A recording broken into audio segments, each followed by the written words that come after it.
जय श्री कृष्णा। राधे राधे। कार्तिक मास महात्म अध्याय 26। श्री कृष्ण चंद्र जी ने कहा, पहले अवंती नामक पुरी में कर्म से रहित पापी दुरात्मा धनेश्वर नामक ब्राह्मण रहता था।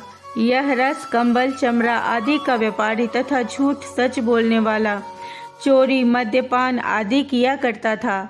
इसी से उसका चित्त दुखी रहा करता था। क्रय विक्रय करता हुआ देश देशांतर में घूमता हुआ वह एक दिन माहिष्मतीपुरी में गया। महिष नाम के राजा द्वारा बसाए जाने के कारण उस नगरी का नाम माहिष्मती पड़ा, जिसके पास पापनाशिनी पुण्यकारिणी भगवती नर्मदा बहती है। उस नदी के किनारे देश देशांतर से आए हुए कार्तिक व्रत करने वाले प्राणी कुछ दिन निवास करते थे। यह देखकर दुष्ट धनेश्वर भी क्रय विक्रय करता हुआ 1 मास तक वहां ठहर गया। वस्तुओं के बेचने के लिए नर्मदा नदी के तट पर घूमता हुआ वह देवताओं की सेवा, सुश्रुद्धा, जप तप में लगे हुए ब्राह्मणों को देखता था। कोई पुराण पढ़ रहा था, कोई उसको सुनने में लीन है, कोई नाचने गाने तथा बजाने में लगा है, कोई विष्णु भगवान का भजन सुन रहा है, कोई विष्णु मुद्रा में स्थित भगवत भजन में लीन है और कोई तुलसी की माला पहने है। उसने जिधर भी देखा उधर ही यह कौतुक हो रहा था। यूं ही नित्य वहां घूमते हुए वैष्णवों का दर्शन, स्पर्श, वार्तालाप और विष्णु भगवान के नाम स्मरण के पुण्य को अर्जित करता हुआ 1 महीना तक वह इसी प्रकार रहकर कार्तिक व्रत की उद्यापन विधि तथा जागरण को देखता रहा। पूर्णिमा को कार्तिक व्रतियों द्वारा ब्राह्मण तथा गौ की पूजा, दक्षिणा दान और उनको भोजनादि कराना भी उसने देखा। महादेव जी की प्रसन्नता के लिए सायंकाल में दीपोत्सव देखा। त्रिपुर नामक दुर्धर्ष दैत्य के 3 पुत्रों को महादेव जी ने इसी तिथि में जलाया था। इसी कारण इस तिथि में शिव जी के श्रद्धालु परम उत्सव मनाते हैं। जो मनुष्य मुझ में और शंकर जी में अंतर मानता है, उसकी संपूर्ण पुण्य क्रिया निसंदेह निष्फल हो जाती है।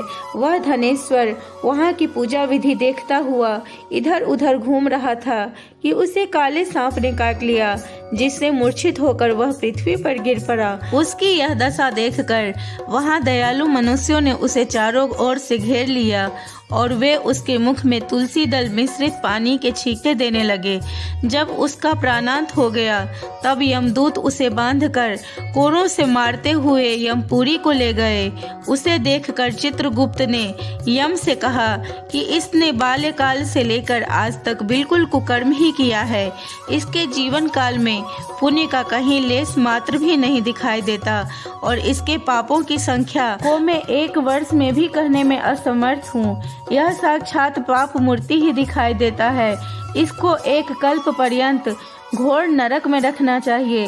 श्री कृष्ण जी ने कहा।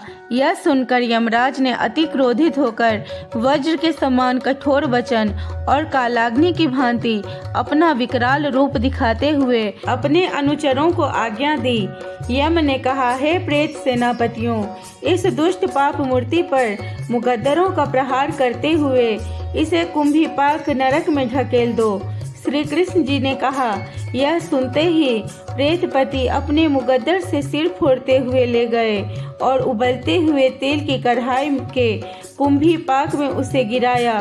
ज्यों ही धनेश्वर को कुंभीपाक नरक में गिराया, त्यों ही भभकती हुई उसकी आग सहसा शिथिल हो गई, जैसे प्रहलाद को अग्नि ज्वाला में गिराने से अग्नि ठंडी हो गई थी।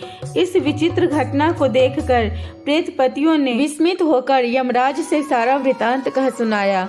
यमराज भी उस आश्चर्य में वृतांत को सुनकर यह क्या है कहकर चकित हो गए और धनेश्वर को बुलाकर विचार करने लगे। उसी समय हंसते हुए नारद जी भी आ पहुँचे। यमराज ने उनका सत्कार और पूजा की। तब उस धनेश्वर ब्राह्मण को देखकर नारद जी ने कहा, हे अरुण नंदन यमराज, यह ब्राह्मण नरक भोगने के योग्य नहीं है, क्योंकि अकस्मात अंत समय में नरक यातना को नष्ट करने वाले कुछ सुकर्म इससे हो गया है। जो लोग पुण्यवान प्राणियों के दर्शन, उनसे स्पर्श तथा वार्तालाप करते हैं, उन्हें उनके सुकर्म का छठा भाग प्राप्त होता है। एक मेले में कार्तिक व्रत करने वाले अनगिनत मनुष्यों के साथ इस धनेश्वर ब्राह्मण ने 1 महीना तक उनका साथ किया था। इससे यह उन लोगों के पुण्य भाग का अधिकारी है। उस व्रत करने वाले की इसने सेवा की है, इस कारण यह उनके संपूर्ण व्रत के पुण्य का भागी है। इस कार्तिक व्रत के पुण्य फल की कुछ सीमा नहीं है। कार्तिक व्रत करने वाले मनुष्यों के बड़े बड़े दुष्कर्मों को भी भक्त वत्सल भगवान अपने तेज से भस्म कर देते हैं। अंत समय में तुलसी दल से मिले हुए नर्मदा के जल से विष्णु भगवान का स्मरण करते हुए वैष्णवों ने इसकी गति तथा अंत्येष्टि क्रिया की है।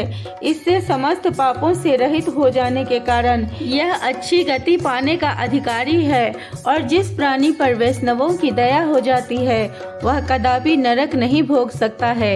यद्यपि इसके पाप पुण्य शुष्क तथा आर्द्र, अनिच्छा पूर्वक किया हुआ पाप शुष्क, इच्छा पूर्वक किया हुआ पाप आर्द्र कहलाता है। इसने आज तक कोई पुण्य नहीं किया है, तथापि पुण्यात्माओं के संग तथा स्पर्श से यह स्वर्ग का अधिकारी हो गया है। इसी से यह पुण्यात्मा है और इसे यक्ष योनि देकर केवल उस पाप भोग करने वाले नरक को इसे दिखा दो।